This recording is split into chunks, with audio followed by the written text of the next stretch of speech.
Welcome back everyone to another episode of DPAD's Daily. Today is an update video. We got installation completed, we have siding almost completed, and we even have drywall getting loaded up right now as I record this video. So I want to take you guys through siding first, give you a tour of the exterior of the house, and then we have Unadi here behind the camera. Hello everybody. So hopefully I can create some curiosity in her about the stuff I'm talking about, and she can ask some good questions. I think the exterior plays such an important role in getting new buyers into our homes. I think the exterior is the first thing you see. Oftentimes, like the way that these home sales work is once we get the exterior, we find that we get a little bit more interest, I think, from people driving around. They notice the colors, they see there's a new home, and they see how it looks. It's a lot easier once all of this is kind of done for them to picturize what it'll look like at the end. 100%, right? Because inside we only have insulation, we don't even have walls up yet, and the exterior is pretty much done, like 100%. Come over here.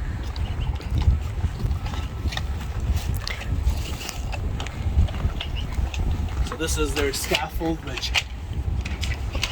oh my goodness, which is quite up there. I would be really nervous working up there. Normally you shouldn't walk underneath a scaffold, especially if they're working up, but nobody's there, so we're in the okay. So the way siding works, if you pan up there, you see the exposed wood.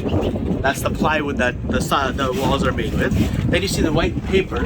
Now that paper acts as a barrier. It's waterproof and it's airproof because you don't want any water touching wood ever, because that's what rots wood really fast. So we put that first layer, and on top of that is this vinyl siding. Right? And this siding is completely sealed up. So whenever it rains, snows on here, the idea is that when the water melts, it runs down the siding and into the ground. It never touches the wood behind. Even if, let's say, some water gets in, if you come here, if you look underneath, maybe we'll be able to see the paper. There's like a hole right here. Yeah. So every siding that has some holes, which are like for drainage purposes. So you never want water to go behind siding, but if it does, there's some holes that'll let that water out too.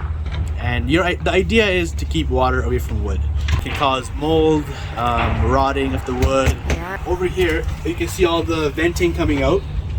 So on all these pipes, they have something called a drip cap. This is what, again, same thing, water comes behind. If any water gets behind the siding, it drips away from the wood. They're pretty much done on this side. It's kind of wrapping up. Yeah. Famous drywall. Oh my goodness. Yeah, let's stay far from this. Wow. So yeah, they're loading up the drywall in the house through the window. It's way bigger of a situation than I expected back here. Yeah, this is like a whole big mission.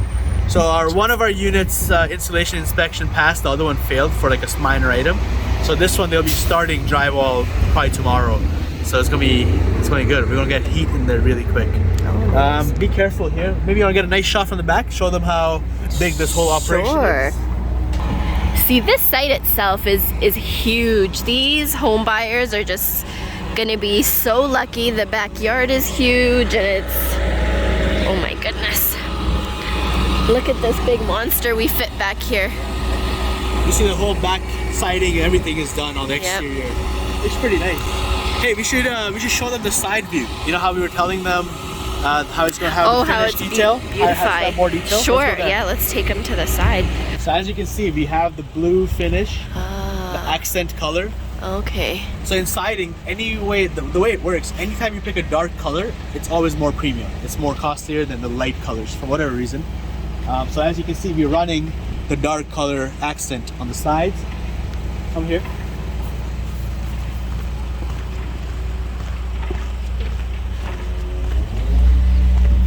And then you even see around the door, we have the white trim, right around the windows too. We have the white trim finishing. So these are all the extra finishing details that we need to do. So if you look on that side, you probably have to zoom in. Let's see how that house is also finishing. Oh yeah. Yeah, they have like a strip of a different color as well. Dark gray finish. Yep. So that's how you do it. Interesting. And then of course they have a fence that's to come on that side too, probably. Yeah, they'll have a fence. Yeah. Okay. We have so many home builders in this area. It's like this is popular community right now. Yeah. There's construction everywhere. In a way, it's a good thing. You don't want to be the only builder building in one community, because then Yeah. people give you a hard time. we have had that a little bit as well, where we're the only builders, and I understand from the home builders perspective too. They've moved in and they want to move on with things, and all they hear is bzzz, bzzz every night and every day. I can see how that it's can be frustrating. So come on to the front. Let's go take a look over there what's going on. Sure. Another detail I want to show you is the soffit. So soffit is all the white running around the roof line. Do you see it? Mm-hmm. Yeah, we see it. So see how... So this stuff right there. Yep. Okay. Got a good view? Yeah. So see how some of that has holes on it, and then right in the middle there's no holes. So why is the that? ones with holes are called vented soffits, and the other ones are non-vented. So you need to give venting to your in your soffit, so there's air circulation. It's good for your wood to be able to breathe, because there's lots of moisture and from the heat and the cold, right? So that's why you need to have vented pretty much throughout the house, except in the middle where two houses are together or they're close by, because that prevents from fire from transferring over to the other unit from the roof. So that's why they have it non-vented in the middle, so there's no airflow there, so the fire would die in the middle. That's what my understanding is. Okay, so you know what, then I pointed it out a little bit different. So now that I look, I can see, okay, that makes sense. So then when I look up there, because that's one independent house, the center over there is vented, but because this and this are two different units, the center over here is non-vented. Okay, so that makes sense to me. So that's your little fun fact of the day. That's and cool. New knowledge, which I also just recently learned. Yeah. And then so of course the holes are probably small enough to let moisture escape, but not to seep through. Yeah, it's more so for just airflow in that space, because you know there can be a lot of moisture and wood likes to breathe. So that's what I was educated. Oh, nice. Insiders. Okay. Yeah, you wanna go inside now and check out our installation? Sure, let's do it. All right, let's go. So we're in the units now. As you can see around me, installation's all completed. This unit passed its inspection, the next door didn't. It was like a minor thing. But today I want to teach you a little bit about installation, because what is this cotton candy type material? You just want to eat it. It smells like cotton candy, doesn't it? Smells really sweet. It smells sweet. Yeah. They say it's also really highly itchy, so don't touch it too much or don't get it on your skin. So installation plays a few different roles. Anytime you have installation on the exterior walls, it prevents any heat from escaping the house in winter, and from any heat coming in the summer months. So basically it's maintaining your house temperature, right? So all the insulation out here is for that. And then you see this plastic cover, which is called poly. It's like big, thick, probably like 5mm plastic, heavy duty. Purpose for this is similar to the outside white paper that you saw.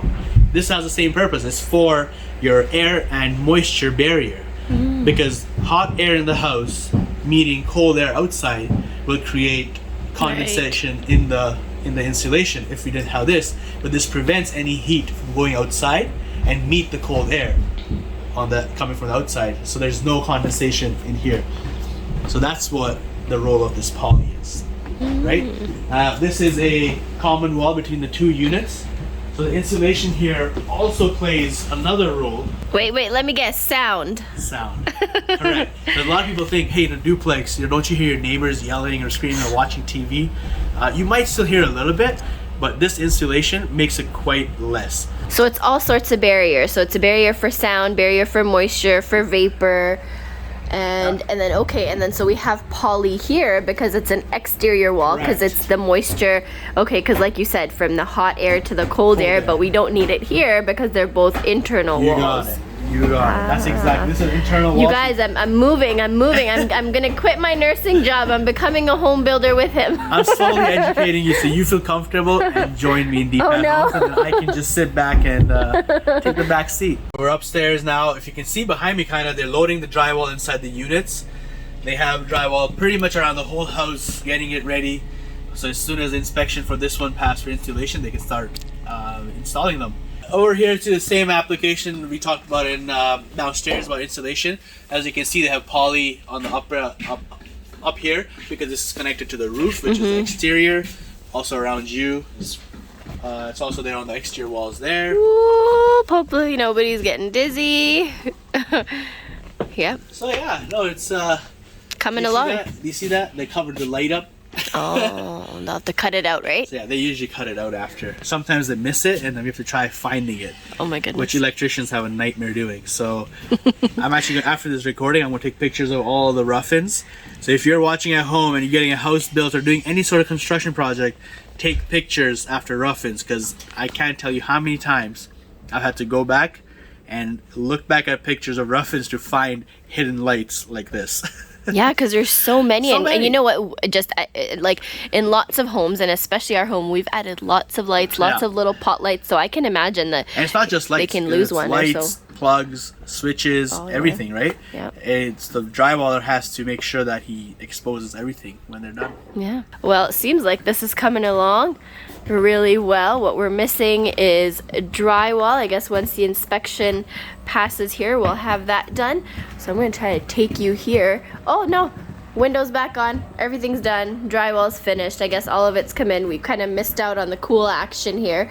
Well, I can show you here. But here. Yeah. This is why our inspection failed. So see how there's two plugs here? Yep. They want a drywall piece over here. I think it's for fire safety, so they need a piece of drywall protecting it. So basically on the entire party wall, they call it a party wall because it's partition wall between two units, which is why it's called a party wall. So all the plugs, anytime there's a back-to-back plug like that, they need to put drywall. Otherwise they fail us and give us a red sticker like this one. What if that's interesting, because what if we just had both of those covered and the walkway through both of these units wasn't here? How would they know? Oh no, they checked the entire wall. This is not the only location. We missed drywall throughout the entire party wall. Oh. Yeah, no, they don't sorry, care guys. if there's an opening or not. They actually pull the insulation out and they check behind the plug. Okay, yeah, that That's makes why sense. they're getting paid the big bucks, the city guys, to come and inspect thoroughly what we're doing, which is good. So yeah, so that's what our site's up to right now. This is a quick update video for you guys at home. Let us know in the comments below if you guys have been watching my shorts and my me experimenting with them. Let me know how you've been feeling about those and if you're enjoying those. Thank you so much for watching today's video. I hope you enjoyed it. Leave me a comment below with some feedback if you saw a thing or two that I can improve on, or if I missed something that you want me to cover next time. Follow us on Facebook, Instagram, and subscribe to this YouTube channel for more regular content. This is just the beginning. Thank you.